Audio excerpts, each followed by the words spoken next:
L'autel principal de l'église de Sainte Flora et Lucilla a été construit entre 1560 et 1564 par Giorgio Vasari, au début pour la chapelle de sa famille dans la Pieve di Arezzo. En 1864, quand a été rétabli l'aspect médiéval de la Pieve, a été défait et puis reconstruit dans l'église vasarienne de la Badia, estimée comme la plus adapte pour sa colocation. Toutefois, l'autel paraît disproportionné et encombrant par rapport à la structure de l'église et empêchant aussi la vision de la zone derrière, celle du chœur. L'autel était conçu avec une double fonction, celle d'autel principal de l'église, mais aussi celle d'autel de la chapelle de famille.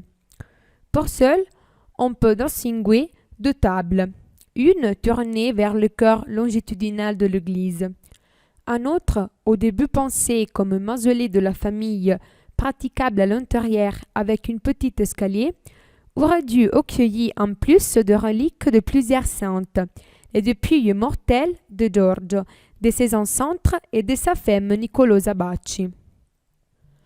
L'autel tombe en style maniériste déjà pré-baroque est réalisé en bois peint avec une peinture marbrée et dorée, complétée avec deux parties en marbre et en travertin.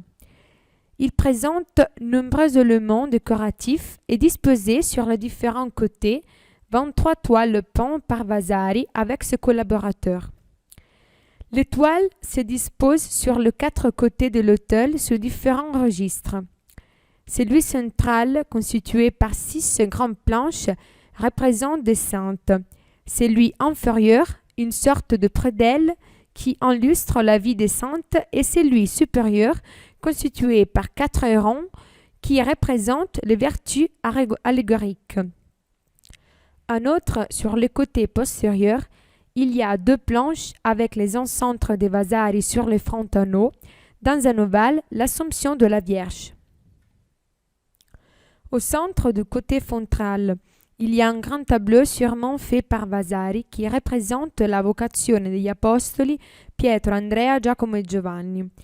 L'histoire de cette œuvre est très particulière.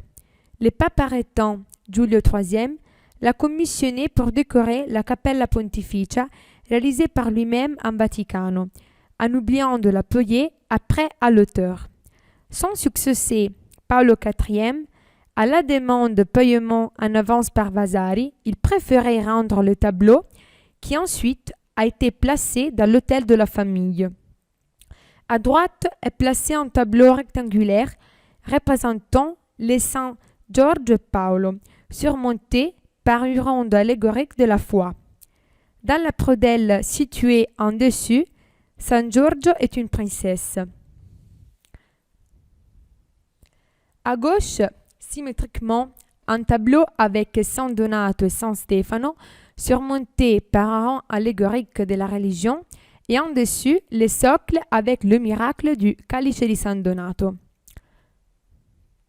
Sur le tympan mouluré du dessus, il y a un ovale avec l'Assomption de la Vierge, avec au-dessus un crucifix en bois et sur le côté les statues de la Vierge et de San Cosimo. Dans l'autel frontal, il y a le tabernacle en forme de petit temple avec de petites colonnes sur le côté. Sur sa porte est peint un Christ ressuscité attribué à Stradano. Sur le côté droit de l'autel, il y a une toile avec les saints Lazzaro et Maddalena, qui ont l'aspect de Vasari et de sa femme, Nicolosa Bacci. Dans les ronds, en haut, il y a l'allégorie de la charité, et dans le socle, il y a la résurrection de Lazzaro. Au centre du côté derrière, une grande toile représente San Giorgio qui libère la princesse du dragon peinte par Vasari en collaboration avec le peintre flamand Giovanni Stradano. En bas à gauche, il y avait le double portrait de l'arrière-grand-père et du grand-père de l'artiste, Lazzaro et Giorgio Vasari, malheureusement enlevés en 1977 et je m'y ai retrouvé.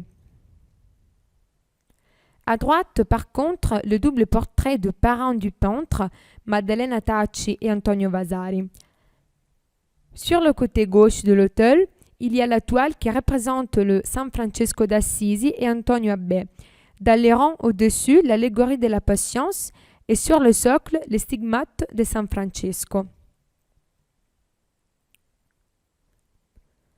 En face de l'autel principal a été placé récemment l'autel tourné vers le fidèle, qui montre sur le devant un excellent ornement du XVe siècle attribué à Bernardo de Stefano Rosselli.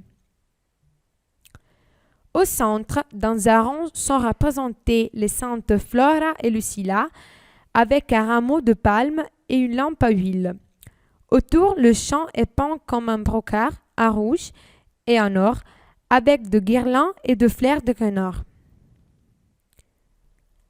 À nous est peinte une frange surmontée par 3 petits ronds avec l'essence scolastica Benedetto et Giustina et ornée par des bancs latérales avec, à gauche, les armes de Mollini, à droite, celles de Serragli.